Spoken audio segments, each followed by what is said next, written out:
ನಮಸ್ಕಾರ ರೀ. ನಮ್ಮ ಮನೆಯೊಳಗೆ ಶಾವ್ಗೆ ಉಪ್ಪಿಟ್ಟು ಹೆಂಗೆ ಮಾಡ್ತೀವಿ ಅಂತ ತೋರಿಸ್ತೀನಿ. ಬರೀ ರವಾದಿಂದ ಮಾಡಿದಂಥ ಶಾವ್ಗೆವು ನೋಡಿರಿ. ಫಸ್ಟ್ ದಪ್ಪ ತಳ ಇರೋ ಕಡಾಯಿ ಇಟ್ಕೊಂಡು 1 ಟೇಬಲ್ ಸ್ಪೂನ್ ತುಪ್ಪ ಹಾಕೋಣ. ತುಪ್ಪ ಕರಗಿಂದ ಶಾವ್ಗೆ ಹಾಕಿ ಫ್ರೈ ಮಾಡ್ಕೊಳೋಣ. ಕಲರ್ ಚೇಂಜ್ ಆಗೋವರೆಗೆ ಫ್ರೈ ಮಾಡ್ಕೊಳೋಣ.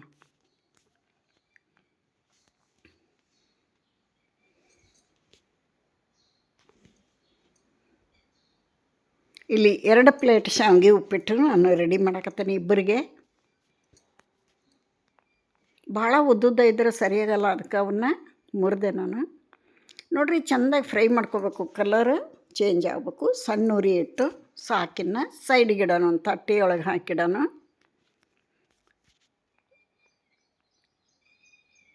ನೋಡಿರಿ, ಅದೇ ಕಡಾಯಿಯೊಳಗೆ 2 ಟೇಬಲ್ ಸ್ಪೂನ್ ಎಣ್ಣೆ ಹಾಕೀನಿ. ಎಣ್ಣೆ ಕಾಯಿಲಿ. ಸಾಸಿವೆ ಹಾಕೋಣ, ಜೀರಿಗೆ ಹಾಕೋಣ. ಸಾಸಿವೆ ಜೀರಿಗೆ ಚಟಗುಟ್ಟಿದ ಮೇಲೆ ಉದ್ದಿನಬೇಳೆ ಹಾಕೋಣ, ಕಡಲೆಬೇಳೆ ಹಾಕೋಣ, ಶೇಂಗಾ ಕಾಳು ಹಾಕೋಣ. ಇವೆಲ್ಲ ಎಣ್ಣೆಯೊಳಗೆ ಫ್ರೈ ಆಗಬೇಕು.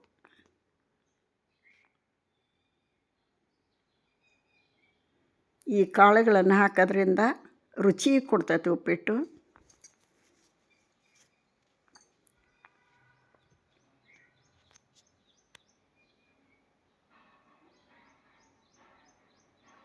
ಇವನ್ ಸಣ್ಣ ಉರಿಯೊಳಗೆ ಸೀದ ಹೋಗ್ಲಾರ್ದಂಗೆ ಬಾಡಿಸ್ಕೋಬೇಕು.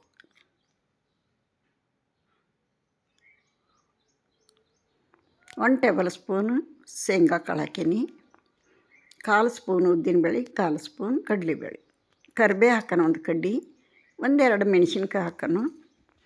ಮೆಣಸಿನ್ಕಾಯಿ ಖಾರ ನೋಡ್ಕೊಂಡು ಹಾಕ್ಕೋಬೇಕು. ಇವನು ಬಾಡಿಸ್ಕೊಳೋಣ. ಆನಂತರ ಈರುಳ್ಳಿ ಸ್ಮೆಲ್ ಹೋಗೋವರೆಗೆ ಚೆಂದ ಬಾಡಿಸ್ಕೊಂಡು 1 ಟೊಮೆಟೊ ಹಾಕೋಣ.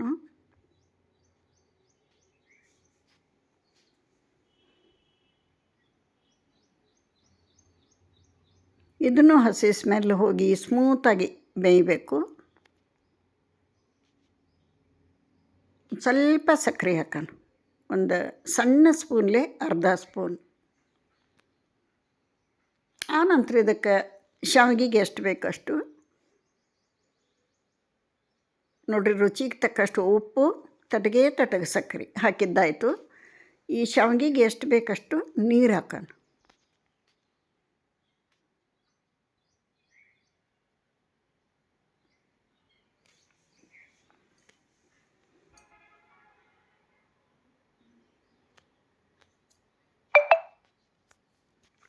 ಈಗ ಒಂದೇ ಸಲ ಹೊಸಬ್ರು ಮಾಡೋರಿದ್ರೆ ನೀರು ಎಷ್ಟು ಹಾಕಬೇಕು, ಎಷ್ಟು ಶಾವಿಗೆಗೆ ಅಂತ ಗೊತ್ತಾಗಲ್ಲ.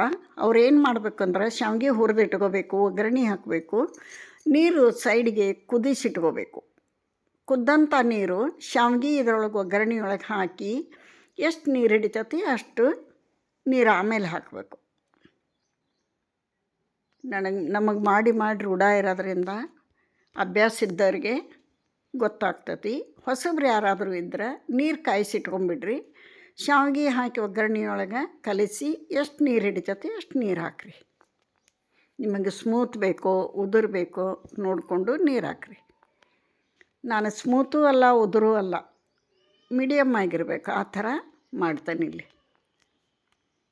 ನೋಡಿರಿ, ಶಾವಿಗೆ ಹಾಕಿ ಕಲಸಿಂದ ಬಾಯಿ ಮುಚ್ಚಿ 1-2 ನಿಮಿಷ ಸಣ್ಣ ಉರಿಯೊಳಗಿಡನು ಅಳ್ಳಿ ಬಿಡ್ತತಿ. ಅಳ್ತತಂದ್ರೆ ಬೇಯ್ತೈತಿ. ನೋಡಿರಿ, ಇನ್ನೊಂದು 2 ನಿಮಿಷ ಸಣ್ಣ ಉರಿಯೊಳಗೆ ಈ ಥರ ಕೈ ಆಡಿಸಿದ್ರೆ ರೆಡಿ ಆಕೈತೆ ನಮ್ಮ ಶಾವಿಗೆ ಉಪ್ಪಿಟ್ಟು. ಯಾರೆಲ್ಲ ವಿಡಿಯೋ ನೋಡತ್ತೀರಿ, ಇಷ್ಟ ಆದ್ರೆ ಒಂದು ಲೈಕ್ ಕೊಡಿರಿ. ಹೊಸಬ್ರು ಯಾರು ನೋಡ್ತಿದ್ರೆ ಪ್ಲೀಸ್ ಸಬ್ಸ್ಕ್ರೈಬ್ ಮಾಡ್ಕೊಂಡು ವಿಡಿಯೋ ನೋಡಿರಿ. ನೀವು ಈ ವಿಧಾನದಾಗ ಶಾವಿಗೆ ಉಪ್ಪಿಟ್ಟು ಮಾಡ್ಕೊಂಡು ತಿನ್ನಿರಿ. ಫೈನಲ್ ಆಗಿ ಕೊತ್ತಂಬರಿ ಹಾಕಿಬಿಟ್ರೆ ರೆಡಿ ಆಯ್ತು ನಮ್ಮ ಶಾವಿಗೆ ಉಪ್ಪಿಟ್ಟು. ಇಲ್ಲಿಗೆ ವಿಡಿಯೋ ಮುಗಿಸ್ತೀನಿ. ನಮಸ್ಕಾರ.